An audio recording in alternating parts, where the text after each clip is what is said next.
क्या आपको नहीं लगता सर कि लाइक मतलब ये जो गैप इन नॉलेज है ये भी एक कारण है कि जिसकी वजह से लोग एक्सट्रीमिस्ट को सपोर्ट कर लेते हैं? बिकॉज उनको ऐसा लगता है कि ऑल मुस्लिम्स लाइक मतलब Hamas is Muslim so we should support them, but then दूसरे भी मुस्लिम संगठन है जो कि हमास के अगेंस्ट है। देखिए, मैं थोड़ा सा आपसे डिसएग्री करूंगा। मैंने ऐसा कोई इस्लामिक संगठन का नाम नहीं सुना जो कि रेडिकल ना हो। अगर है तो मुझे एजुकेट करिए, I would like to be educated, but I have not heard of it. जहाँ तक पाकिस्तान की बात है, वो पूरा मुल्क रेडिकलाइज्ड है, उस पूरे मुल्क का बेड़ा ही गर्क है, ठीक है ना। वहाँ की गौरव सिर्फ फौज रेडिकलाइज नहीं है या ISI रेडिकलाइज नहीं है, वहाँ पे आम आदमी रेडिकलाइज्ड है। पाकिस्तानी अमन के बारे में, शांति के बारे में कब बात करता है? जब आप उसकी दोनों टांगें तोड़ के उसको व्हीलचेयर में बैठा देंगे ना, तब वो अमन का फरिश्ता बन जाएगा। पाकिस्तानी के पास 2 रुपए जेब में आ जाएं, वो जिहाद के घोड़े पे चढ़ के तलवार घुमाना शुरू कर देता है। मैं तो उनको जानता हूं, इन लोगों को बहुत अच्छी तरीके से, पाकिस्तानियों को। आप मान के चलिए, मुहावरतन बोल रहा हूं, मेरी ट्रिपल PhD है पाकिस्तान पे। इनके खून से, इनके DNA से, इनकी सोच से मैं बहुत अच्छी तरीके से वाकिफ हूं। जहां तक बात है PLO की, जहां तक बात है हमास की, कि they don't agree with each other and PLO says that we are the true representatives. PLO practices soft terrorism, Hamas practices hard terrorism. दोनों एक ही थाली के चट्टे बट्टे हैं। इनकी जो लड़ाई है, इनकी लड़ाई आइडियोलॉजी की नहीं है, आपस में पावर की। You are right, now you have hit the nail on the head. कभी हमास हावी हो जाता है पब्लिक ओपिनियन में, कभी PLO हावी हो जाता है पब्लिक ओपिनियन में।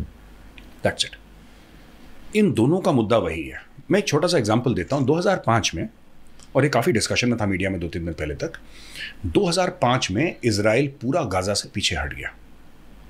9,000 इजरायली थे वहाँ पे सेटल्ड, करीब $3 अरब खर्च करे और उनको पीछे ले आया। और उसने पैलेस्टीनियन में था, जो PLO है, पैलेस्टीनियन लिबरेशन ऑर्गेनाइजेशन, PLO को बोला कि भाई लो, पूरा गाजा आपका, हमारी फौज हट गई, हमारे लोग हट गए, इनके घर हट गए, इनके बच्चे हट गए, इनके स्कूल हट गए, सब कुछ हट गया, अब ये ज़मीन सारी तुम्हारी, हम पीछे जा रहे हैं। वो तब खुश नहीं है।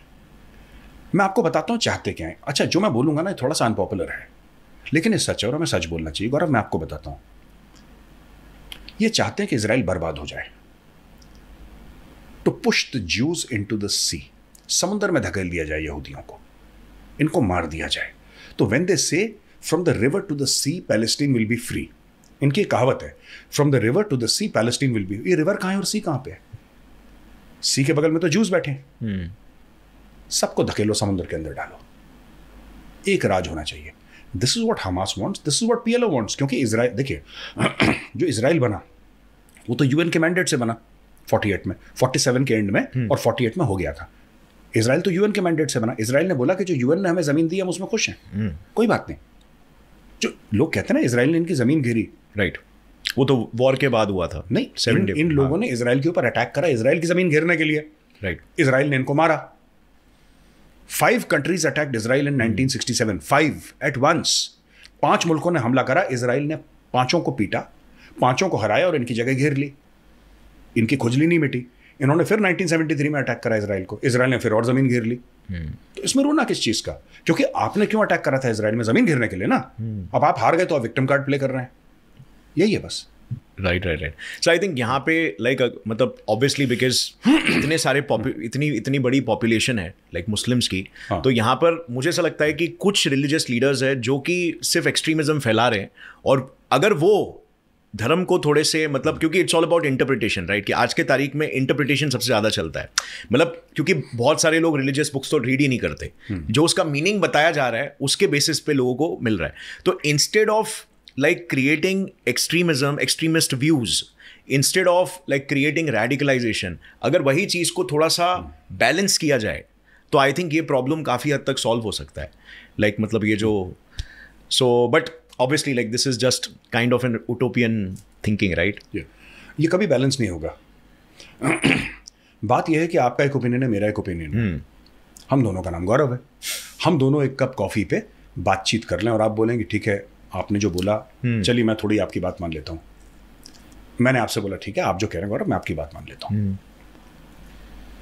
तो क्या कहते हैं आपकी बॉम्बे की भाषा में? मांडवली।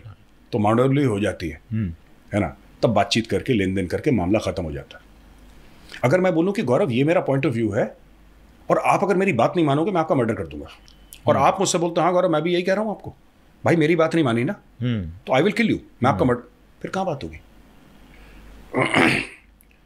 पाकिस्तान में इस्लाम के 72 फिरके हैं। There are 72 kinds of Islam in Pakistan, 72, और हर एक 72 में से हर एक दूसरे को काफिर कह रहा है और दूसरे के मस्जिदों में बम फोड़ रहा है। अब where is the room for debate and discussion? आपने RDX ही लगा दिया तो फिर वहां पे क्विज थोड़ा ना चलेगी कि आप बताइए इसका मतलब क्या और इसका मतलब क्या, वो तो बटन दबाएगा, और बटन दबा रहे हैं लोग एक दूसरे के। भाई एक इनका हेट क्या है आपस में, मैं पाकिस्तान की बात कर रहा हूँ, इनका हेट क्या है? बात सिर्फ शिया सुन्नी की नहीं है, वो अहले हदीस अलग है, वो बरेलवी अलग है, वो देवबंदी अलग है, वो फलाना अलग है, हाँ अहमदी अलग, ये सब एक दूसरे को काफिर मानते हैं, ये सब एक दूसरे को काफिर मानते हैं और सब एक दूसरे को मारने के चक्कर में। At the end of the day power struggle पे ही ये रिड्यूस हो चुका है। ये आइडियोलॉजिकल स्ट्रगल है कि और आइडियोलॉजी से पावर गेन हो रही है। हाँ, कि मेरे अलावा हर दूसरा बंदा काफिर है, और क्योंकि वो काफिर है इसका मतलब वो वाजिबुल कत्ल है। वाजिबुल कत्ल इज कि वो वाजिब है, it is all right for him to be killed. So Arabi में एक फ्रेज है वाजिबुल कत्ल, सो ये वाजिबुल कत्ल है क्योंकि वो मेरी राय नहीं रखता जो मैं रखता हूं, उसका मतलब है वाजिबुल कत्ल है, इसको निपटा दो। That is there. पाकिस्तान में यही देख रहे हैं आप, इंडिया में नहीं है ये। राइट। नहीं, Indian Muslims are very kind of, मतलब काफ़ी ज़्यादा एजुकेटेड कह सकते हैं इस चीज़ को लेकर, और इतना एक्सट्रीमिज्म इंडियन मुस्लिम्स का ये है कि जो डाइवर्सिटी भारत में है, हाँ, इससे बहुत फर्क पड़ता है। राइट। पाकिस्तान में डाइवर्सिटी नहीं है। पाकिस्तान कहता है कि हम बड़े डाइवर्स मुल्क हैं, इतना बिलांद भर का पाकिस्तान है, पता नहीं इतना कॉन्फिडेंस कहाँ से आता है, मुझे नहीं समझ में आता, लेकिन डाइवर्सिटी भारत में है। तो यहाँ पे हिंदू भी है, मुसलमान भी है, सिख भी, ईसाई है, और मुझे हो सकता है मेरे मुस्लिम नेबर की कोई बात पसंद ना आए, उसको मेरी कोई बात पसंद ना आए, लेकिन हमें एक साथ रहना है, तो हम थोड़ा बहुत एडजस्ट करके, कभी वो एडजस्ट कर लेता है, कभी मैं एडजस्ट कर लेता हूँ, और हम लोग फिर एक एक हेलो हाय चलती रहती है, फिर दुख सुख में साथ। You see, this is the beauty of India, it's a pluralistic society. Right, और फंडामेंटल भी हमारा डेमोक्रेटिक है रादर देन थियोक्रेटिक। हाँ, द ब्लूप्रिंट। पाकिस्तान वो देश नहीं है, वो भीड़ है, एक कल्ट कह सकते हैं। हाँ, ट्राइब। हाँ, और वहाँ पे वो पता नहीं बड़े अजीब से लोग हैं वहाँ पे। कुछ अच्छे भी हैं, मैं ये नहीं कह रहा कि सभी एक जैसे हैं, लेकिन काफ़ी हद तक अजीब लोग हैं, बहुत अजीब हैं। आप उनकी वे ऑफ थिंकिंग से बड़ी लीनियर टाइप की उनकी वे ऑफ थिंकिंग है। आप दैट इज बिकॉज मुझे ऐसा लगता है कहीं ना कहीं रिलीजियस इन्फ्लुएंसर्स ही है जो कि एक्सट्रीमिस्ट थिंकिंग फैलाते हैं, क्योंकि कॉमन पब्लिक को ये सबसे इतना लेना देना नहीं है। वो कॉमन इंसान यही सोचता है कि मैं अपनी लाइफ में अच्छा करूँ, अपनी फैमिली का टेक केयर करूँ। भाई साहब, पाकिस्तान में तो ऐसा है कि अगर कोई बंदा लॉजिकल बात कर ले ना, हाँ, उसको इंटेलेक्चुअल का ठप्पा लगा देते हैं। कोई लॉजिकल अगर बात करे, कोई यही कह दे द वर्ल्ड इज राउंड, क्या इंटेलेक्चुअल आदमी है यार। बड़ा प्रॉब्लम है पाकिस्तान में, बड़ी। जी, ओके। अगर आपको ये क्लिप पसंद आई तो पूरे पॉडकास्ट का लिंक नीचे डिस्क्रिप्शन में। Indulge and enjoy.